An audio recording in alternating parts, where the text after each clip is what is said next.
Assalamualaikum warahmatullahi wabarakatuh. Halo semuanya, jumpa lagi dengan saya Chow Sing Sing, kurator dari podcast Horror Night Story. Halo, apa kabar semuanya? Semoga kalian semua baik-baik saja ya. Dan pada siang hari ini saya kembali dan akan melanjutkan cerita yang kemarin, yaitu ritual jaga pocong. Dan ini adalah bagian keduanya yang ditulis oleh Mas Restu Wira.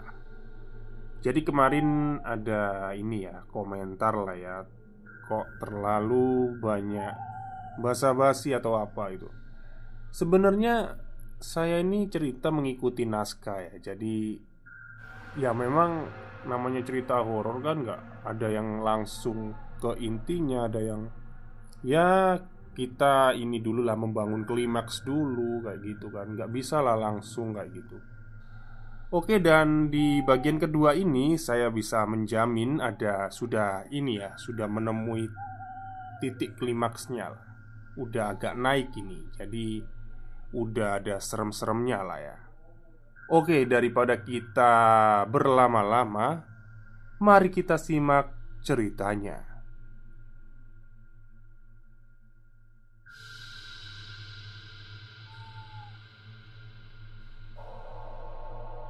Bagian kedua.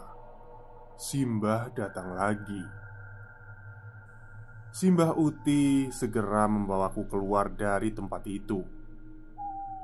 Ia tidak mau jika momen berduka ini menjadi momen yang menimbulkan banyak pertanyaan dari para warga. Akhirnya, Pak Debini membawaku ke sebuah desa yang letaknya tidak terlalu jauh dari desa tempat di mana Simbah Kakung dan Simbah Uti tinggal. Selama berada di desa sebelah, aku hanya terdiam termenung, sembari menahan sedih karena tidak bisa menyaksikan langsung pemakaman dari Simbah Kakung. Pemakaman Simbah Kakung tidak dihadiri oleh satupun cucu dari Simbah Kakung sendiri ataupun Simbah Uti. Simbah cucu-cucunya tidak diperkenankan untuk melihat pemakaman Simbah Kakung. Entah apa yang membuat larangan itu turun. Namun, banyak yang mengatakan larangan itu diperuntukkan agar para cucu-cucu Simbah Kakung tidak terkena sawang. Setelah pemakaman usai, para cucu-cucu Simbah pun diperkenankan untuk kembali ke rumah Simbah Kakung. Saat itu, aku langsung memeluk bapak dengan eratnya. Perasaan sedih masih belum juga hilang tatkala aku melihat kedua mata bapak yang sedikit membengkak akibat rasa sedih yang ia pendam. Sesuai dengan kebiasaan yang dilakukan oleh warga desa, dan sekaligus sebagai hal yang memang dilakukan oleh tiap muslim, maka dilakukanlah acara tahlilan dengan tujuan untuk mendoakan almarhum Simbah. Dan tahlilan ini berjalan hingga 7 hari lamanya. Hari pertama. Di hari pertama ini kepalaku masih digandrungi oleh banyak pertanyaan yang belum terpecahkan. Seluruh keluarga besar memadati rumah Simbah Kakung.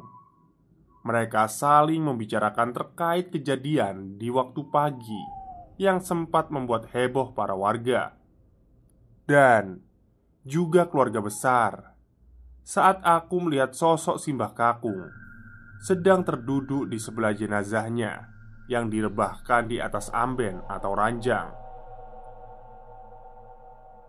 "Sampai kapan di Pekalongan?" tanya Simbah Uti kepadaku. Bapakku menjawab, "Kemungkinan setelah 7 hari kami akan kembali lagi ke Cirebon," jawab bapak. Sedangkan anggota keluarga yang lainnya, mereka masih memperhatikanku yang termenung sendirian di dalam kamar. Kasihan anakmu itu. Dia adalah cucunya Simbah, kesayangannya. Kalau saja sebelum meninggal Simbah Kakung bisa bertemu dengan anakmu, pasti kita tidak akan melarang anakmu untuk masuk ke dalam rumah tadi. Jelas Simbah Uti sembari mengusap air matanya yang perlahan berjatuhan di kain tapihnya. Bapak terdiam. Ternyata ada alasan tersendiri mengapa anaknya tidak boleh masuk saat pagi tadi. Memangnya apa alasannya? Simbah Uti menatap ke yang lain. Ingin rasanya ia menjawab, namun ada ketakutan dalam dirinya sendiri untuk bisa mengungkapkan hal itu. "Ada apa toh, Bu?" tanya bapak kepada Simbah Uti. "Anakmu adalah cucu kesayangannya. Kau lihat kan barusan, di umur yang masih kecil saja dia mampu melihat perbedaan yang tidak bisa kita lihat," jelas Simbah Uti. "Tetapi jika anakku adalah cucu kesayangannya, seharusnya ibu mau mempertemukannya dengan bapak di hari kematian," ucap bapak dengan nada sedikit kencang. "Tidak bisa." Simbah Uti mulai menekan nadanya. Suasana menjadi kurang kondusif tatkala Simbah Uti mulai menekan suaranya dan menampakkan raut wajah yang kurang mengenakan di hadapan para anggota keluarga. "Tidak bisa. Dia adalah cucu kesayangannya." Pastinya hal ini membuat Simbah Kakung tidak tenang karena hal itu, ucap Simbah Uti. "Tapi Bu," kata bapak, "ku bilang tidak ya tidak." Bersamaan dengan itu aku pun keluar dari kamar. Aku melihat bapak sedang dimaki oleh Simbah Uti. Bapak kenapa?" tanyaku. Bapak hanya tersenyum. Ia kemudian bangkit dari duduknya dan menuju ke arahku. Tepat di saat bapak sudah berada tepat di hadapanku, ia merendahkan tubuhnya sembari membereskan baju dan celanaku. "Gak ada apa-apa kok. Kamu tidur ya. Udah malam. Nanti kita bangun pagi, terus lihat sawahnya Simbah Kakung," ucap bapak. Simbah Uti kembali meneteskan air matanya. Ia masih teringat janji Simbah Kakung yang belum terpenuhi semasa hidupnya terhadap salah satu cucu kesayangannya itu. Selepas bapak mengantarku ke dalam kamar, ia kemudian keluar lagi dan berencana untuk ngobrol lagi sama Simbah Uti dan yang lain. Akan tetapi, saat itu Simbah Uti menyuruh bapak untuk istirahat saja karena waktu sudah semakin malam. Belum lagi, Simbah juga merasa lelah karena harus menghadapi banyak warga yang berkunjung untuk melakukan takziah di tempatnya.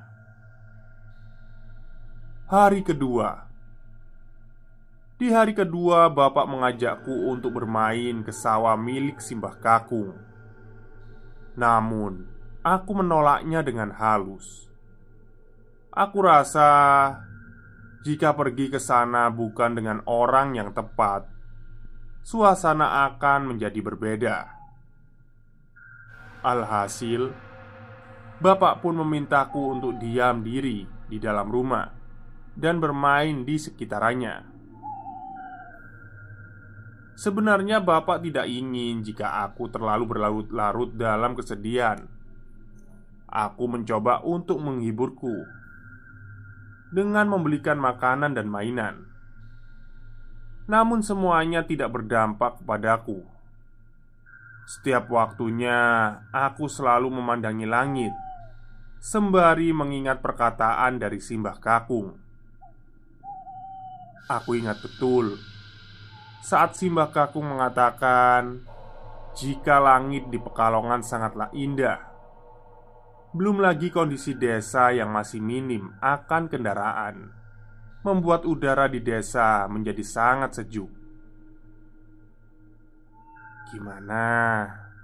Langitnya masih sama kan? Tanya bapak sembari mengusap rambutku. Tapi ada yang beda. Beda kenapa? Biasanya kalau pagi aku natap langit bareng Simbah. Tapi sekarang aku natap langitnya sendirian. Bapak tersenyum. Hatiku yang lembut ini bagaimana mungkin bisa cepat ikhlas untuk melepaskan orang yang aku sayangi. Jujur saja, aku belum bisa melupakan kenangan yang diberikan oleh Simbah Kakung. Dari sekian banyaknya keluarga, Simbah Kakung adalah orang yang paling berkesan dalam hidupku. Bapak sebisa mungkin untuk menenangkanku, agar semua kesedihanku biar dia saja yang merasakan. Namun, ini adalah jalan kehidupan yang setiap orang lalui. Tidak semua yang diinginkan oleh manusia mampu dirasakan juga oleh manusia lainnya. Kadar kehidupan memiliki porsinya masing-masing. Bapak memang mampu untuk menanggung semua kesedihannya. Namun, ia sendiri belum mampu untuk menanggung rasa sedih yang aku rasakan. Nak, hidup itu terus berjalan. Yang hidup akan menemui kematian. Lalu akan lahir bayi-bayi yang menjadi regenerasi kita semua. Kita nanti juga merasakannya.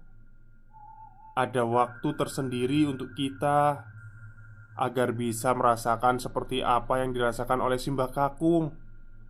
Jelas Bapak. Bapak menyudahi pembicaraannya. Ia kemudian menyuruhku untuk masuk ke dalam dan beristirahat di kamar. Bapak tidak mau.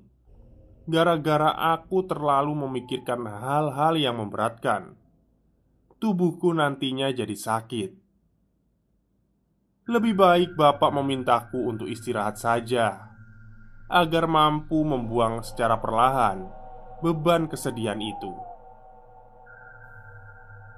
Sore harinya, saat aku ingin mandi, Bapak mengantarkanku ke bagian belakang rumah.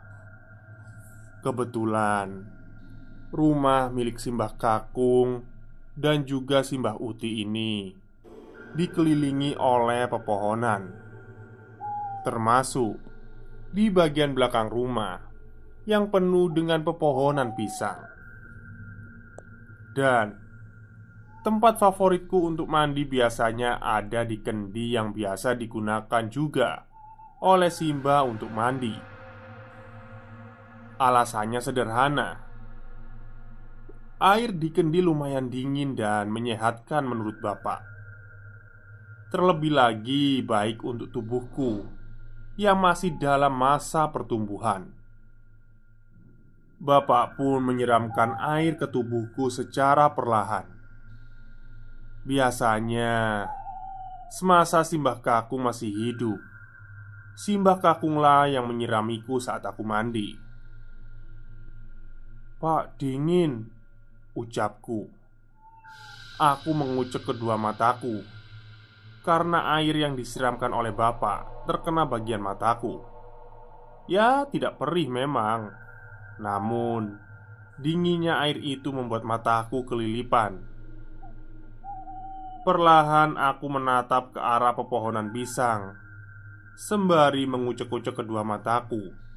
yang masih meneteskan air bekas siraman bapak. Tiba-tiba, pandanganku terarah kepada dua pohon pisang, yang mana di tengah-tengahnya telah berdiri bayangan putih yang bercampur kecoklatan di beberapa bagian putihnya. Tidak lama kemudian, bayangan putih itu menggoyang-goyangkan kepala dan juga badannya, sembari membunyikan sesuatu. Kluk, kluk, kluk, kluk. Aku masih belum paham siapa sosok bayangan putih itu. Aku sendiri tidak memiliki pandangan aneh terkait dari sosok putih yang sedang bergoyang-goyang itu. Namun, saat suara itu makin jelas di telingaku, aku pun langsung menarik baju bapak. Ada sesuatu yang salah dengan sosok bayangan putih yang sedang menggerak-gerakkan badannya itu, juga kepalanya. "Pak, itu siapa?" tanyaku sembari menunjukkan jari telunjuk ke arah sosok bayangan putih itu. "Siapa? Siapa apanya? Di mana?" tanya bapak sembari memperhatikan arahan dari telunjukku.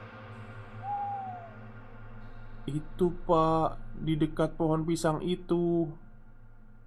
Bapak yang kebetulan tahu terkait sosok itu, ia pun segera menyuruhku untuk segera mandi dan menyudahinya. Dengan cepat, dia menarikku untuk masuk ke dalam rumah. Aku belum mengerti apa yang baru saja aku lihat dan bapak barusan lihat. Tetapi saat aku menanyakan hal ini kepada bapak, bapak tidak pernah menjawabnya. Ia lebih memilih untuk diam dan melupakan hal itu. Bapak memilih untuk tidak mengambil resiko terkait apa yang baru saja terjadi. Semenjak hari itu bapak memintaku untuk mandi ke tempat lainnya, seperti ke tempat bude yang jaraknya tidak terlalu jauh dari rumah Simbah Kakung. Hari ketiga. Sudah memasuki hari ketiga di mana Simbah Kakung dikuburkan ke liang lahat. Suasana duka masih belum menghilang. Terkadang aku masih melihat Simbah Uti termenung di dalam kamarnya sembari mengusap-ngusap foto Simbah Kakung. Aku mencoba mendekati Simbah Uti dan berusaha untuk menghiburnya. Ternyata yang merasakan kesedihan terbesar bukanlah aku seseorang. Simbah Uti yang merupakan seorang yang menemani Simbah Kakung di saat dia sehat ataupun sakit, dia juga merasakan kesedihan yang luar biasa. Mbah masih nangis?" tanyaku sembari mendekati Simbah yang masih mengusap-usap foto Simbah Kakung. Simbah Uti yang mendengar hal itu langsung terkejut. Ia pun langsung mengusap air matanya dan mencoba untuk bersikap tenang tatkala aku mendekatinya. "Enggak kok, Simbah enggak nangis. Kamu udah makan belum?" tanya Simbah Uti yang sedang mengalihkan topik pembahasannya. "Aku udah makan kok, Mbah. Aku masuk ke kamar karena tadi nggak sengaja lihat Simbah Uti lagi ngusapin fotonya Simbah Kakung," ucapku. Simbah Uti tersenyum.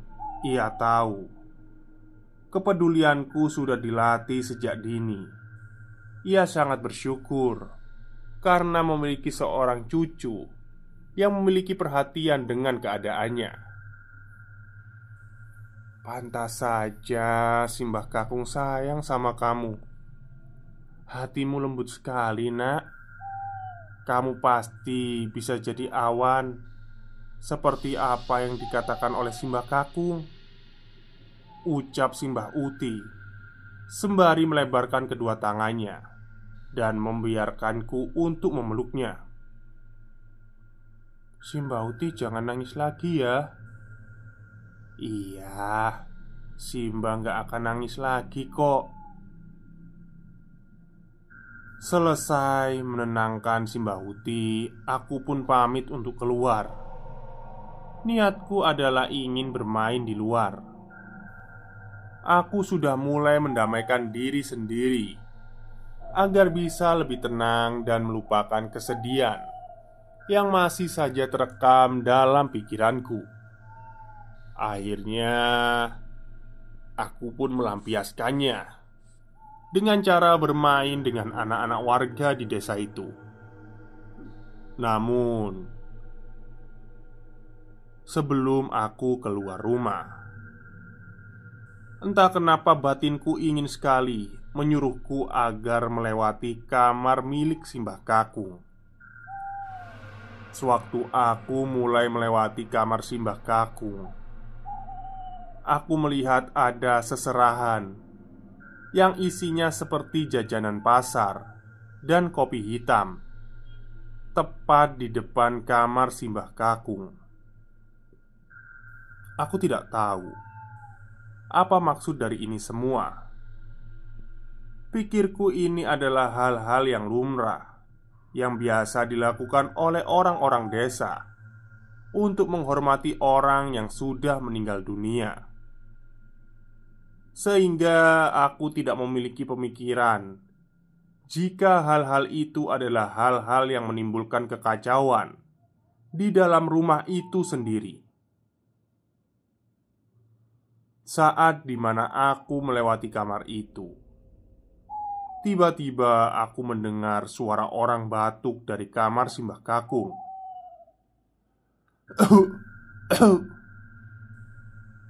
Sontak saja aku terkejut setelah mendengar suara mengerikan itu. Tubuhku langsung merinding. Mataku langsung mengarah ke kamar Simbah Kakung. Batinku langsung memberontak dengan keras, dan pikiranku langsung mengarahkan kepada hal-hal aneh dan tidak masuk akal. Kayaknya di dalam ada orang.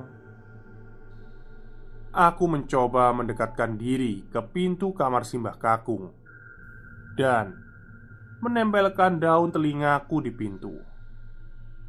Namun, saat aku menunggu suara batuk yang berulang kali itu, nihilnya, tak ada suara pun yang keluar. Mungkin hanya perasaanku saja. Aku pun mencoba untuk meninggalkan kamar itu. Akan tetapi, baru saja aku melangkah meninggalkan kamar itu, tiba-tiba terdengar kembali suara batuk yang sama, yang mana suara batuk itu sendiri mirip dengan suara Simba.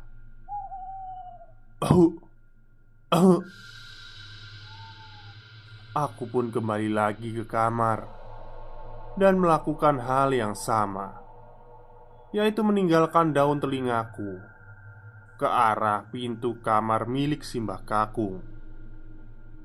Akan tetapi, bukannya jawaban yang aku jawab. Justru yang muncul malah pertanyaan yang aneh yang ada di dalam benak pikiranku. Apa Simbah Kakung ada di dalam ya? Karena penasaran, aku pun mencoba menanyakan hal ini kepada Simbah Uti. Kebetulan Simbah Uti masih di dalam kamar. Secara bersamaan aku pun langsung menanyakan hal itu kepada Simbah Uti terkait suara batuk yang baru saja muncul dari kamar Simbah Kakung. "Mbah, tadi aku baru aja dengar suara batuknya Simbah Kakung," ucapku dengan polos. Mendengar pertanyaan itu, Simbah Uti pun langsung terkejut. Ia pun langsung membalikkan badannya dan menanyakan kembali terkait pernyataan yang baru saja aku katakan itu. "Kapan kamu dengarnya?" "Barusan, Mbah. Emangnya di dalam kamar Ada Simbah Kakung ya? Tanyaku kepada Simbauti. Simbauti mulai kebingungan. Dia berencana untuk tidak mengarahkan hal itu kepada keberadaan Simbah Kakung atau hal-hal yang lain. Dengan tenang, Simbauti pun langsung mengatakan hal yang membuatku tidak mempertanyakan lagi hal itu. Mungkin kamu salah dengar. Kan bisa aja itu batuknya orang lain. Udah gak usah dipikirin ya. Senyum Simbah sembari memintaku untuk tidak melewati kamar Simbah Kakung lagi. Akhirnya aku pun memutuskan untuk memutar arah, tidak lagi melewati kamarnya Simbah Kakung, sesuai perintah dari Simbah Uti. Hari keempat. Sudah hari keempat setelah wafatnya Simbah Kakung. Beberapa keluarga Simbah Kakung ada yang kembali ke kampungnya masing-masing. Yang tersisa hanyalah bapak dan juga beberapa anggota keluarga lainnya yang masih bertahan hingga hari ketujuh acara tahlilan itu digelar. Di hari keempat ini, pintu Simbah Kakung dibiarkan terbuka lebar. Entah memang karena Simbah Uti lupa menutupnya kembali, atau memang sengaja dibuka agar orang-orang yang berada di rumah bisa melihat kamar dari Simbah Kakung yang sudah beberapa hari ini selalu ditutup semenjak meninggalnya Simbah Kakung itu sendiri. Saat itu, aku kebetulan melewati lagi kamarnya Simbah Kakung. Perasaanku saat pertama kali melihat kamar Simbah Kakung dibuka, aku merasakan ada sesuatu yang aneh. Mungkin karena baru melihat keadaan bagian dalam kamar Simbah Kakung, aku pun tidak memikirkan hal yang tidak-tidak. Saat itu, aku kebetulan melewati kamar Simbah Kakung. Perasaanku saat pertama kali melihat kamar Simbah Kakung dibuka, aku merasa ada sesuatu yang aneh. Mungkin karena baru melihat keadaan bagian dalam kamar Simbah Kakung, aku pun tidak memikirkan hal-hal yang tidak. Aku pun perlahan menengok ke arah kamar lagi. Perlahan, keringat dinginku jatuh bercucuran. Hawa merinding saat aku ingin melihatnya sangat kuat sekali. Kedua kakiku bergetar hebat tatkala kedua mataku menatap sosok laki-laki yang sedang duduk membelakangi pandanganku sembari menundukkan kepalanya. Entah mengapa bodohnya aku, saat itu aku langsung mengatakan hal yang sangat frontal. Mulutku langsung bergeming berbicara saat mendapati seseorang yang perawakannya mirip sekali dengan Simbah Kakung.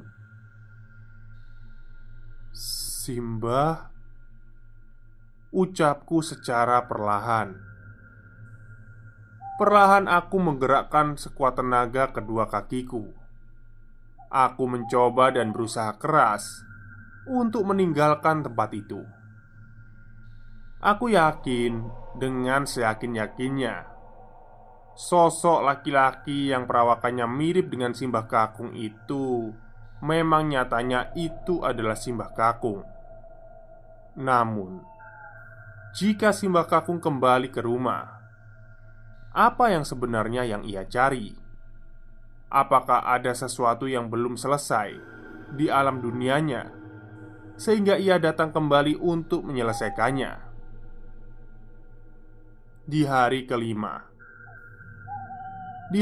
ini, jumlah warga yang mengikuti acara tahlilan semakin berkurang. Mungkin karena efek cuaca di sore hari yang memang turun hujan, hingga membuat beberapa warga memutuskan untuk berdiam diri di rumah. Atau mungkin ada alasan lain. Namun untungnya, acara tahlilan bisa diselesaikan dengan khidmat.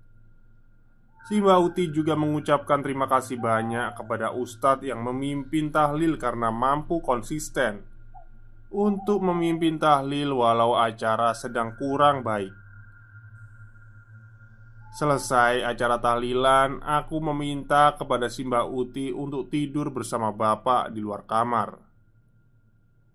Keinginan itu didasari karena memang aku ingin tidur bersama bapak. Rasanya tidur sendirian di kamar si Mbak Uti membuatku kurang tenang. Terlebih lagi aku yang biasa tidur bersama bapak kini sengaja dipisah dan tidak lagi tidur secara bersamaan. Saat aku meminta permintaan yang ringan itu, tiba-tiba si Mbak Uti menjawab dengan tegas, "Tidur di dalam kamar aja," jawab si Mbak Uti dengan tegas. Aku tidak bisa menolak keinginan si Mbak Uti. Rasanya aku memang harus tidur di dalam kamar untuk menghindari amarah si Mbak Uti. Akan tetapi di lain sisi aku juga ngerasa kasihan sama si Mbak Uti yang sangat peduli denganku. Sehingga keinginanku untuk tidur di luar pun harus ditunda terlebih dahulu. Alhasil, aku pun tidur di kamar seperti hari-hari biasanya. Tepat tengah malam aku terbangun karena banyak nyamuk yang menggigiti tubuhku. Padahal aku sudah menutupinya dengan mengenakan kain dan juga sudah mengolesi sovel. Namun, mungkin beda ya jenis nyamuk yang menggigitiku saat itu. Aku pun mencoba untuk tidur kembali dengan memaksa kedua mataku agar terpejam saat itu juga. Akan tetapi saat aku baru saja memejamkan kedua mataku, tiba-tiba terdengar sesuatu dari kamar sebelah, yang kebetulan itu adalah kamar dari Simbah Kakung. Oh, oh. Lagi-lagi aku mendengar suara batuk dari kamar sebelah. Aku masih penasaran, apakah Simbah benar-benar datang ke rumah ini lagi? Atau memang ada sesuatu di balik ini semua? Aku mencoba untuk tidak memikirkan hal itu dan berusaha sebisa mungkin untuk tidur agar bisa melupakan pemikiran-pemikiran anehku saat itu juga. Di hari ke-6, aku mencoba untuk nekat saja dan masuk ke dalam kamar Simbah Kakung. Alasanku memberanikan diri untuk masuk ke dalam sana adalah karena ada beberapa kejadian dan kejanggalan yang sudah terjadi baru-baru ini. Dan anehnya, belum ada jawaban sama sekali. Itulah yang membuat pikiranku tidak tenang saat itu. Aku pun mengecek barang-barang peninggalan Simbah Kakung. Akan tetapi tidak ada satupun yang patut untuk dicurigai. Karena tidak memuat hasil, aku pun kembali lagi keluar. Mungkin suatu saat semuanya akan ketahuan dan terbongkar terkait misteri-misteri suara semalam dan sosok pria yang berperawakan mirip dengan Simbah Kakung. Ketika aku keluar dari kamar dan menutup kamar Simbah Kakung sendiri, tiba-tiba hal yang mengejutkan terjadi. Suara batu itu terdengar lagi di dalam kamar Simbah Kakung, tepat di saat aku menutup pintu kamar. Dengan cepat, aku pun langsung membuka kembali pintu itu. Namun, saat kembali membuka, tidak ada seorang pun di dalamnya. Di sini bulu kuduku mulai merinding. Aku tahu ada yang tidak beres. Kemungkinan besar Simbah Kakung memang berada di dalam kamar ini dan kembali lagi ke rumah untuk urusannya tertentu. Hari ketujuh. Ini adalah hari terakhir. Hari di mana acara tahlilan yang digunakan untuk mendoakan Simbah Kakung selesai tepat di hari ini juga. Keluarga besar pun berkumpul sebelum membubarkan diri dan kembali ke kampung halamannya masing-masing. Mereka semua bersama-sama menguatkan Simbah Uti agar diberi kesabaran dan kekuatan untuk menjalankan aktivitas seperti biasanya. Malam itu Simbah Uti mempersilahkan kepadaku untuk tidur di luar bersama bapak. Mungkin Simbah Uti tidak ingin lagi mengekang pilihanku dan apa yang menjadi keinginanku. Aku pun memanfaatkan kesempatan ini untuk tidur bersama bapak sewaktu orang-orang sudah mulai bepergian. Perlahan, seluruh lampu dimatikan satu persatu. Yang tersisa hanyalah lampu di kamar Simbah Uti yang masih menyala. Karena kebetulan Simbah Uti sendiri tidak terbiasa untuk tidur dengan lampu yang dimatikan. Kebetulan saat itu aku tidur bersama dengan bapak. Untuk posisinya sendiri, aku menghadap ke arah tembok yang terbuat dari anyaman bambu. Dengan begitu biasanya ada celah di bagian bawahnya. Jaraknya perkiraan 1 kilan atau setengah kilan dari tangan orang biasa pada umumnya. Dengan begitu, aku bisa melihat luaran dari luar rumah, yang mana kondisinya dipenuhi dengan pepohonan pisang dan pepohonan yang lain. Dan posisi bapak, dia berada di belakangku. Aku sengaja mengambil posisi ini agar aku bisa melihat luaran rumah juga. Tepat jam 12 malam, entah mengapa aku terbangun karena suara berisik yang berasal dari luaran rumah. Aku mendengar ada suara gedoran pintu terus-menerus, terdengar jelas di telingaku hingga berulang-ulang kali. Saat aku terbangun, aku terkejut. Di hadapanku terdapat bayangan putih, yang mana bayangan ini terbatas seperti seseorang yang sedang berdiri tepat di hadapanku. Aku pun penasaran. Entah mengapa tubuhku bergerak dengan sendirinya untuk mengecek bagian luar dari rumah dan ingin tahu dan apa yang ada di luar rumah dan siapa sosok bayangan putih itu. Akhirnya aku pun membuka pintu depan dan mengecek ke bagian samping rumah. Akan tetapi saat aku mengecek tepat di mana sosok bayangan putih itu berdiri, aku tidak mendapati apapun atau sesuatu yang sudah berdiri di sana. Hah? Kok nggak ada? Gumamku. Aku pun kembali masuk ke dalam rumah dan mencoba untuk tertidur kembali. Akan tetapi, baru saja aku merebahkan tubuhku dan menatap ke arah depan, tiba-tiba sosok bayangan putih itu muncul kembali. Kok ada bayangan putih sih? Aku pun kembali masuk ke dalam rumah dan mencoba untuk tertidur kembali. Akan tetapi, bayangan itu muncul kembali. Akhirnya aku kembali lagi untuk merebahkan tubuhku dan mencoba tidur. Tapi tetap saja itu terulang dengan kejadian yang sama. Aku pun melakukan hal yang sama lagi seperti yang sudah aku lakukan, yaitu membuka pintu depan rumah dan mengecek kembali bagian samping rumah. Namun, tatkala aku mengecek tepat di mana sosok bayangan putih itu berdiri, hasilnya masih sama. Aku tidak mendapati apapun. atau sesuatu yang berada di sana.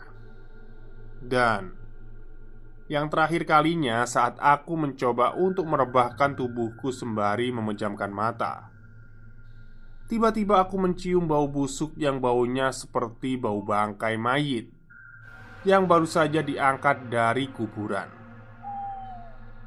Karena penasaran, aku pun mencoba untuk membuka kedua mataku secara perlahan untuk mengetahui apa yang sebenarnya terjadi.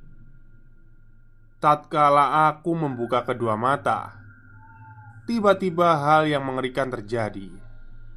Aku melihat dengan jelas sosok pocong dengan wajahnya yang sudah hancur berantakan. Wajahnya berada tepat di hadapanku saat itu juga. Entah bagaimana aku menggambarkan sosok pocong itu.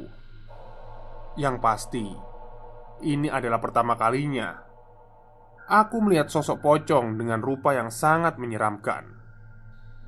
Bersamaan dengan itu, sosok itu mengatakan hal yang sangat mengerikan kepadaku. "Melu aku Yonang." Oke, itulah bagian kedua dari ritual jaga pocong yang ditulis oleh Mas Restu Wira. Jadi untuk bagian ketiganya mungkin nanti malam atau besok ya. Dan itu adalah bagian terakhir dari cerita ini. Oke, mungkin itu saja cerita untuk siang hari ini. Semoga kalian suka. Selamat siang dan selamat beristirahat.